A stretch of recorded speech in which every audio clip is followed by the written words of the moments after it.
네, 참 오랜만에 시장 이야기 하는 것 같습니다. 시청하시는 분들도 이 이른 새벽부터 함께 하시면서 시장에 대해서 빠르게 감 되찾으시길 바랍니다. 자, 시장에 대해서 어떻게 전략 나눠볼지 이야기 나눠볼게요. 오늘도 김종효 연구위원, 머니스터디 오현진 팀장과 함께합니다. 어서 오세요. 네, 안녕하세요. 네, 지난주 마지막 거래일 화요일이었습니다. 코스피, 코스닥, 양시장 다소 엇갈렸던 양상이었는데요. 모두 강보합, 약보합 정도에서 마무리가 됐습니다. 시장 어떻게 판단하십니까? 네. 일단은 지난주에 있었던 이벤트들을 한번 살펴봐야 될 것 같습니다. 우리 시장 휴장할 때 상당히 많은 글로벌 이벤트들이 있었는데, 역시 그 중에서 가장 주목할 부분은 그리스였던 것 같아요. 그런데 일단은 다행스럽게도 그리스가 4개월 구제금리 연장안에 합의를 했습니다. 그러면서 최악은 좀 면했다. 그렉시트에 대한 우려가 해소됐다라는 점은 시장에 긍정적으로 영향을 미칠 수 있는 요인이다라고 판단을 하고 있고요. 다만 아직 끝난 건 아닙니다. 향후 개혁 조치안, 오늘 아마 나오겠죠. 개혁 조치안을 내놔야 되고, 그런 부분에 있어서 트로이카가 어쨌든 합의를 다시 한번 이뤄야 되기 때문에 불확실성은 여전히 남아있다. 하지만 그렉시트 같은 최악은 피했기 때문에 역시 국내 시장에는 긍정적으로는 작용할 수 있겠다라고 보고 있고요.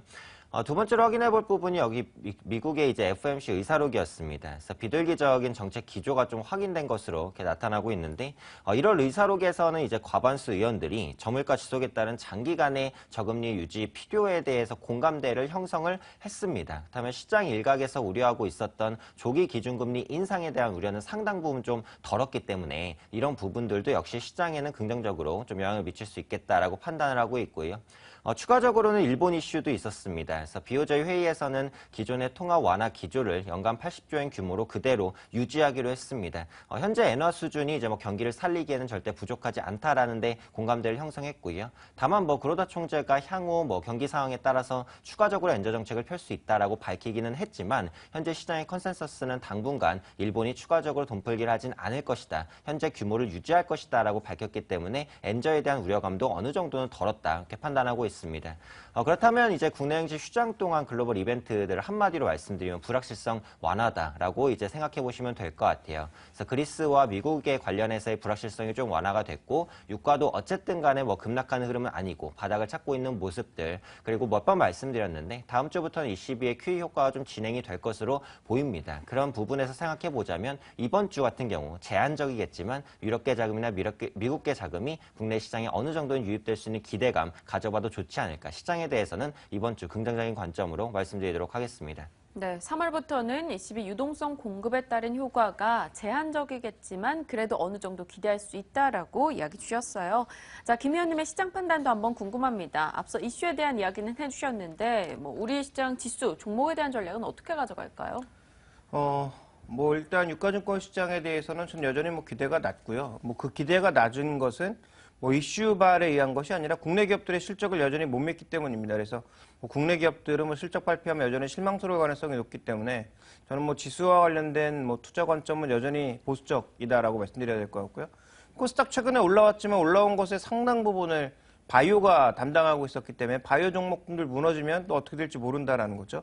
전략의 핵심은 저는 한 가지라고 보고 있습니다. 결국 하나가 무너져도 다른 쪽으로 순환이 돌면서 올라가게 되면 지수는 크게 빠지지도 않는다라는 거죠. 그러니까 국내 증시는 아직까지는 순환매 쪽에 좀 더 전략의 포커스를 맞춰야 되지 않냐. 그래서 최근에 가장 강세를 보였던 종목군들을 계속 쫓아가는 전략보다는 그 강세 종목군들이 무너졌을 때 바로 대안으로 떠오르는 종목군들이 뭐냐, 거래대금이 집중되는 종목군들이 뭐냐, 그것을 빠르게 발견하고 그러한 종목군들을 사들어가는 게 단기적으로는 가장 좋아 보이고요. 중장기적으로는 여러 번 언급드렸다시피 반도체를 포함해서 올해도 실적 개선이 기대되고 있는 일부 종목군들 혹은 지주회사를 포함한 지배구조 관련주들을 사는 게 가장 좋아 보입니다. 네, 알겠습니다. 일단 순환매 장세는 이어질 것이고 그 안에서 경기 민감주로 좀 관심을 이어가 보자. 또 지주회사도 언급을 해주셨으니까요. 참고하시길 바랄게요. 자, 지난 화요일이었죠. 그 당시 외국인들이 가장 많이 샀던 종목이 바로 현대차였습니다. 한전 부지가 결국 투자로 인정을 받으면서 세부담을 조금 덜었다라는 이야기가 전해졌는데요. 네네. 이 현대차 그룹주 동반 강세 어떻게 전략을 짜볼 수 있을까요? 네, 그래서 뭐 말씀해주신 부분에 의해서 현대차 그룹주가 좀 반등했고 외국인의 수급이 들어왔다라고 봅니다. 그래서 한전부지 개발 관련해서의 세금 부담이 상당히 좀 해소가 됐다라고 보고 있고요. 그러니까 기존에는 세금 폭탄을 뭐 맞을 것이다라는 우려감이 있었지만 그런 우려감을 상당 부분 덜었다, 안도감에 의한 반등이 나타났다라고 생각을 해보시면 좋을 것 같습니다. 또한 현대차 그룹주들이 반등했었던 것은 또 최근에 원엔 환율이 좀 안정되고 있는 이유도 뭐 한몫을 하지 않았나라고 판단을 하고 있습니다. 그래서 최근에 보시면 원엔 환율이 상당히 안정된 구간에서 좀 움직이는 모습들이 나타나고 있고요. 여전히 일본차 대비해서는 경쟁력이 좀 밀리는 감이 없지 않아 있기는 하지만 추가적인 악화는 없을 것이다라는 부분이 시장에 안도감을 주고 있지 않나 판단을 하고 있습니다. 그래서 현재 시점에서는 사실 이제 자동차주들, 현대차나 기아차, 현대모비스는 제가 볼 때는 그래도 시총 상위주 중에는 가장 낮은 밸류, 그러니까 가장 싼 구간에 위치해 있다라고 판단을 하고 있어요. 그렇기 때문에 현재 시점에서는 투자해볼 만한 구간이긴 한데 뭐 그렇다고 해서 계속해서 우상향을 할 것이냐, 뭐 그렇게 보지는 않습니다. 결론적으로는 성장에 대한 기대감이 많이 꺾여 있는 상황이다. 그렇다면 펀더멘털 매력을 가진 현 시점에서는 중장기 가치 투자적인 관점에서는 제한적인 접근이 가능하다지만 단기간의 성과는 내기 조금 어려울 것이다. 이렇게 이제 자동차주는 말씀을 드리고 싶고 그 중에서도 가장 탑픽을 뽑자면 저는 대장주인 현대차를 말씀드리도록 하겠습니다. 그래서 글로벌 자동차 판매량이 지금 회복 구간에 좀 진입해 있는 것 같거든요. 인도와 브라질에서의 판매량 좀 늘어나는 모습들, 유럽과 미국에서의 판매 회복세도 조금씩 나타날 것으로 보여지고 있고 PER적인 매력도 있기 때문에 역시 장기 투자 관점에서는 현대차가 접근할 만한 종목이다 말씀드리도록 하겠습니다. 네, 좀 긴 시각으로 봤을 때는 현대차를 비롯한 현대모비스, 위아 등의 종목에 대해서 좀 제한적으로 움직임 가져가도 되겠다 이야기 주셨어요. 김 의원님 어떻습니까? 판단 좀 동일하게 하십니까? 길게 보면 판단은 뭐 같을 수 있겠지만 좀 짧게 보면 조금 다른데요. 현대차가 그동안 글로벌 기업으로 약진할 수 있었던 가장 큰 이유는 가격 메리트와 함께 엔고와 관련된 흐름에 있어서 수혜를 받은 걸 부정할 수가 없습니다. 그래서 일본차가 밀리는 구간에서 현대차가 미국에서도 글로벌 시장에서도 크게 약진했다라고 볼 수 있는 상황인 거죠. 근데 최근에 저유가를 기반으로 해서 주요 기업들, 주요 제조기업들의 비용이 모두 떨어지고 있습니다. 그렇다면 실제로 이제부터는 정말 칼끝 경쟁을 해야 되고 무엇보다 소형화 다운사이징의 가장 선두주자였던 현대차, 기아차 가지고 있던 강점들을 다른 글로벌 기업들도 모두 동일하게 가져가고 있다는 거죠.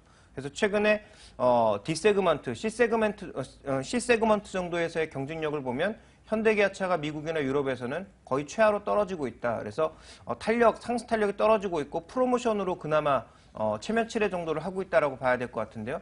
전 이 관점이 쉽게 없어질 것 같지는 않습니다. 그래서 뭐 아주 길게 보면 모르나 단기적으로는 현대차, 기아차가 조금 전에 전문가가 언급해 주신 것처럼 뭐 좋은 수익률을 누리기 쉽지 않다라고 보고 있고요. 다만 현대기아차가 지금도 투자를 줄이지 않고 있고 꾸준하게 늘려나가고 있는 시점이기 때문에 그나마 투자의 그 수혜를 받을 수 있는 기업들이 저는 현대위아나 현대모비스 정도라고 보고 있어서요. 이들 종목에 대한 투자가 뭐 단기, 중기적으로는 현대차, 기아차보다는 낫지 않을까라고 보고 있습니다. 네, 알겠습니다. 두 분의 시각이 같은 듯 또 미묘하게 다른 부분이 있었네요. 자, GS 리테일 확인해 보죠. 지난 화요일 하한가까지 내려갔습니다. 공시사항은 이 파르나스 호텔을 인수한다라는 이야기였는데요. 앞으로 어떻게 흘러갈까요? 네, 일단 GS 리테일 같은 경우 이제 말씀해주신 대로 파르나스 호텔을 인수하겠다라는 부분이 악재로 작용하는 모습이었습니다. 그래서 소매 유통업체가 이제 뭐 호텔 사업에 진출한다라는 것에 대해서 시장의 시각이 그렇게 곱지만은 않다라는 부분을 확인할 수 있었고, 하지만 GS 리테일 입장에서는 이제 편의점이 포화 상태에 이른 상황이기 때문에 신성장 동력을 찾으려는 움직임이다. 이렇게 보시면 될 것 같은데, 시장에서 가장 우려하고 있는 것은 역시 인수에 따른 비용인 것 같아요. 현재 파르나스 호텔을 GS 리테일이 가져가려면 7,500억에서 8,000억 정도의 자금이 필요할 것으로 보이는데 현재 시점에서 GS 리테일의 유동자산이 7,000억 정도로 생각이 됩니다. 그렇다면 GS 리테일 단독적으로는 인수하기가 어렵고 결국은 뭐 재무적 투자자든 뭐 돈을 빌려오던 간에 결국은 자금 조달이 필요하다라는 부분, 그에 따른 불확실성, 그에 따른 비용 부담, 그리고 현재 소매업체와 호텔 사업이 낼 수 있는 그런 시너지에 대해서 시장이 좀 우려하고 있다라고 보시면 될 것 같아요.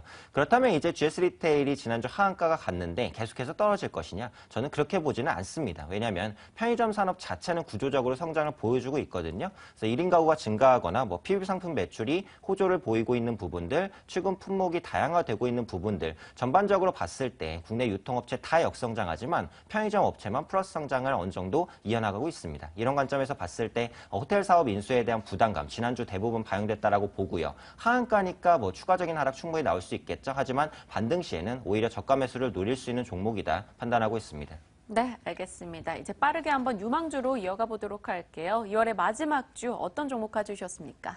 네, 일단 뭐 이번 주 같은 경우는 환율 변수가 조금 크게 영향을 미칠 것이기 때문에 환율에 대한 안정감 좀 확인하실 필요가 있고요. 최근에 보시면 국내 시장 적극적으로 사주는 게 연기금입니다. 연기금이 뭘 사는지를 확인하시면서 그런 수급 따라가는 것도 나쁘지 않다라고 보고 있고요. 이번 주 관심주로는 이제 동원산업을 말씀드리도록 하겠습니다. 어가 상승에 따른 이익 개선이 기대되는데 4분기까지는 비용 반영에 의해서 실적이 그렇게까지 좋지는 못했지만 올해부터는 참치 어가가 회복되고 또 유가 하락에 의해서 뭐 비용적인 부담도 덜 것으로 보여주고 있기 때문에 현 수준에서 우상향 보여주지 않을까 판단하고 있습니다. 네, 알겠습니다. 오늘의 관심주 동원산업까지 전략 나눠봤습니다. 오늘도 김종효 연구위원 머니스터디 오현진 팀장과 함께했습니다. 두 분 고맙습니다. 네, 감사합니다.